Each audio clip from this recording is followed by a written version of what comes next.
السلام علیکم، welcome to my channel. آج پھر ایک نئے ویڈیو کے ساتھ حاضر ہوں۔ حیا کے معمولات زندگی میں کوئی فرق نہیں آئے گا۔ وہ اپنے باپ کے گھر بھی رہنا چاہے تو رہ سکتی ہے، لیکن بس ایک خاص وقت تک۔ اتنے میں علی بھی کچھ بہتر ہو جاتا۔ پھر 1-2 ماہ کے بعد کامران کسی طرح سے بھی حیا کو اس کے باپ کے گھر سے لاہور منگوا لیتا اور علی کے حوالے کر دیتا۔ تبھی علی اس نکاح کو ظاہر کر دیتا۔ ہم بھی جانتے تھے کہ اس کے علاوہ کوئی چارہ نہیں ہے۔ مسئلہ صرف علی کے والد کو منانے کا تھا۔ وہ چاہتا تھا کہ علی کو نکاح کے لیے کسی طرح سے لاہور لے جایا جائے، مگر علی کی موجودہ حالت کے پیش نظر احتیاطاً ہم ایسا نہیں کرنا چاہتے تھے۔ آخر ہم نے حیا کو ہی اسلام آباد لانے کا فیصلہ کیا۔ حیا، نازیہ اور کامران کچھ دن کے بعد مری کی سیر کے بہانے اسلام آباد آتے اور عدالت میں لے جا کر حیا اور علی کا خفیہ نکاح کروا دیا جاتا۔ اتنے دنوں تک علی اپنے قدموں پر کھڑے ہو کر کسی حد تک چلنے کے قابل ضرور ہو جاتا۔ میں اب تک ایک بات پر سخت حیران تھا کہ اتنا بڑا کام کرنے کے بعد کامران چودھری اسلم اور اپنے والد کا سامنا کیسے کرے گا؟ نازیہ سے اس کا باپ کیا سلوک کرے گا؟ جب میں نے کامران سے اس بارے میں سوال کیا تو وہ مسکرایا اور بولا، تمہارا کیا خیال ہے کہ میں نے اس کا حل نہ سوچا ہوگا؟ نہیں جناب، لیکن بس جاننا چاہتا ہوں کہ آخر آپ کریں گی کیا؟ تم سوچ سوچ کر اپنے آپ کو ہلکان مت کرو بھائی، یہ میرا مسئلہ ہے اور میں اس سے نمٹ لوں گا۔ میں خاموش ہو گیا۔ اس معاملے میں وہ یقیناً مجھے آگاہ نہیں کرنا چاہتا تھا۔ علی بے حد خوش نظر آ رہا تھا۔ اس کی اور حیا کی محبت جو گاؤں کے کھیتوں سے شروع ہوئی تھی، اب 2 ہفتے بعد یہ سنسنی خیز محبت اسلام آباد کی عدالت میں ایک پاکیزہ رشتے کا روپ دھارنے والی تھی۔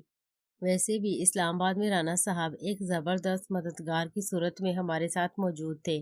انہوں نے علی کے خفیہ نکاح کے سلسلے میں ہر طرح کی قانونی مدد فراہم کرنے کا وعدہ کر لیا تھا۔ انہوں نے اس سلسلے میں اپنے ایک وکیل دوست سے بھی بات کر لی تھی۔ کامران سے مل کر ہم نے ایک ایک نکتے پر غور کیا۔ کئی سوال تھے جو ہم سب کے ذہنوں میں پیدا ہوتے رہے اور ہم باہم مشورے سے ان پر بحث کرتے رہے۔ آخر ہم تینوں اس بات پر متفق ہو گئے کہ ہم لوگ ہر ممکنہ خطرے پر بات کر کے اس کا حل سوچ چکے ہیں۔ ہم اپنی طرف سے ہر تیاری کر چکے تھے، باقی ہم نے خدا پر چھوڑ دیا۔ 3 گھنٹے سے زیادہ وقت گزر چکا تھا، کافی گپ شپ ہو چکی تھی۔ میں اور علی کامران کو اکرم اور رانا صاحب کے لیے بھی اعتماد میں لے چکے تھے۔ کامران اب جانا چاہتا تھا۔ اسی دوران میرے دماغ میں ایک خیال آیا۔ میں نے کامران اور علی سے بھی اس بات پر بات کی۔ چند منٹ کی بحث اور غور کے بعد وہ دونوں بھی میری تجویز سے متفق ہو گئے تھے۔ میں نے رانا صاحب کو پھر سے فون لگا دیا اور ان سے اجازت مانگی کہ میں اور کامران بھی ان کے گھر ہی آ جائیں۔ وہ خود بھی کامران سے ملنا چاہتے تھے۔ انہوں نے فوراً ہاں کر دی۔ کامران کو لے کر میں رانا صاحب کے گھر چلا آیا۔ علی کا باپ ان کے گھر میں ہی بیٹھا تھا۔ اس نے جب کامران کو دیکھا تو وہ بے حد حیران ہوا۔ سلام دعا کے بعد چائے کے دوران کامران نے علی کے باپ کو اس کے گھر اور کھیت کے سانحے سے آگاہ کر دیا۔ میری تجویز تھی جو میں نے اس وقت پیش کی تھی جب ہم میرے کمرے میں موجود تھے اور کامران جانے کے لیے کھڑا ہو رہا تھا، اسی لیے ہم لوگ یہاں آئے تھے۔ کامران، رانا صاحب کی موجودگی میں علی کے باپ کو سنبھالنا زیادہ آسان ہوتا۔ علی کے باپ کی حالت بے حد خراب ہو گئی۔ ہم نے بڑی مشکل سے انہیں سنبھالا تھا۔ آدھا گھنٹہ وہ بیچارہ وقفے وقفے سے روتا رہا۔ جب اس کی حالت کچھ سنبھل گئی تو کامران بولا، چچا جی، میں جانتا ہوں کہ آپ لوگوں کو بہت تنگ کیا گیا ہے۔ چچا اسلم کو مجھ سے زیادہ کون جانتا ہوگا؟ وہ ایک مرتبہ کسی سے دشمنی باندھ لے تو اسے انسان تو کیا جانور بھی نہیں سمجھتا، لیکن میں آپ سے وعدہ کرتا ہوں کہ اب چچا اسلم علی اور آپ لوگوں کی طرف میلی آنکھ سے دیکھ بھی نہیں سکے گا۔ میں اور رانا صاحب مل کر اس کے لیے ایسا بندوبست کر دیں گے کہ وہ اپنے انتقام کی آگ میں اندر ہی اندر جلتا رہے گا۔ علی کا باپ حیا کے نام سے ہی چڑھتا تھا، لیکن یہ بھی سچ تھا کہ جب رانا صاحب بھی علی کی حیا کے ساتھ کورٹ میرج پر رضامند اور مدد کے لیے تیار نظر آئے تو وہ ان کے ساتھ کھل کر حیا کی مخالفت نہ کر سکا۔ اوپر سے کامران بھی مکمل ساتھ دے رہا تھا۔ اس مجلس میں حیا اور علی کی کورٹ میرج کے لیے علی کے باپ کی رضامندی حاصل کر لی گئی تھی۔ ہمارے اس منصوبے کی کامیابی کا سب سے بڑا اہم نقطہ رازداری تھا۔ ہر کام رازداری سے انجام پاتا اور علی آسانی سے حیا کو حاصل کرنے میں کامیاب ہو جاتا۔ پھر ایک مناسب وقت دیکھ کر اس نکاح کو ظاہر کر دیا جاتا، اور اس مناسب وقت کا تعین کامران نے کرنا تھا، اور ہر کام ایسے ہی ہوا جیسے ہم نے سوچا تھا۔ کامران حیا اور نازیہ کو لے کر اسلام آباد پہنچ گیا تھا۔ علی کو بھی میں اسلام آباد اپنے پاس بلا چکا تھا۔ پہلی دفعہ جب حیا علی کے سامنے پہنچی تھی، وہ نظارہ میں آج تک نہیں بھلا سکا۔ حیا اپنی بہن اور بہنوئی کی معیت میں عدالت آئی تھی۔ میں، اکرم، علی، اس کا باپ اور رانا صاحب بھی اپنی بیگم کے ہمراہ وہاں پہلے سے موجود تھے۔ علی اور حیا کی نظریں آپس میں ٹکرائیں، اور علی کی نم ناک ہوتی آنکھوں سے بے اختیار آنسو چھلک پڑے تھے۔ دوسری طرف حیا بھی پرنم آنکھوں سے اسی کو دیکھ رہی تھی۔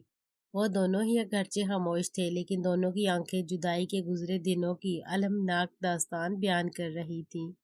ان کی آنکھیں باتیں کر رہی تھیں، آنکھیں جو کبھی جھوٹ نہیں بولا کرتیں، اور ان کی آنکھیں اپنے اندر کا سچ بیان کر رہی تھیں۔ وہ اگرچہ بات نہیں کر سکتے تھے، لیکن کیا باتیں صرف زبان کی محتاج ہوا کرتی ہیں؟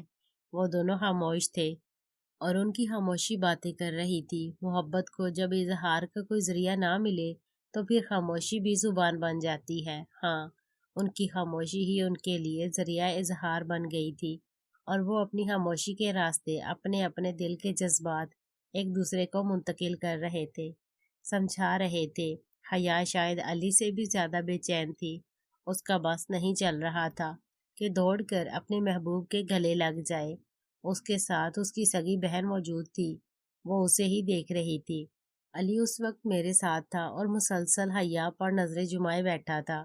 اس کو یقیناً اس وقت الجھن ہو رہی تھی کہ حیا اس کے سامنے موجود تھی اور چند لمحوں بعد ہی اس کی بیوی بننے والی تھی، لیکن اس کے باوجود وہ اس سے بات تک نہیں کر پا رہا تھا۔ اس کے اندر کی کشمکش اس کے چہرے سے حویدہ تھی۔ آخر علی کے منہ سے ایک دو مرتبہ ٹھنڈی آہ نکلی تو میں نے علی کا کندھا آہستگی سے دبا کر اسے سمجھایا کہ اپنا آپ قابو میں رکھے، جذبات کے اظہار کو کسی مناسب وقت کے لیے سنبھال کر رکھے، اور اس کے لیے مناسب وقت بھی اسے جلد ہی ملنے والا تھا۔ علی کو اپنا آپ سنبھالنے میں اگرچہ دقت کا سامنا کرنا پڑا تھا، لیکن بہرحال اس نے اپنی آنکھوں کا زاویہ بدل لیا۔ دوسری طرف یقیناً نازیہ نے بھی اپنی بہن کو دبی آواز میں کچھ کہا تھا۔ چنانچہ حیا بھی اب کسی اور طرف دیکھ رہی تھی۔ رانا صاحب کی بیگم حیا کے پاس گئیں اور اس کو اپنے ساتھ چمٹا کر پیار کیا، ڈھیروں دعائیں دیں، اور اپنی طرف سے ایک خوبصورت اور بیش قیمتی ہار تحفے میں دے دیا۔ ناول کا اگلا پارٹ بہت جلد اپلوڈ کر دیا جائے گا۔ چینل کو سبسکرائب کر لیں۔ شکریہ۔ اللہ حافظ۔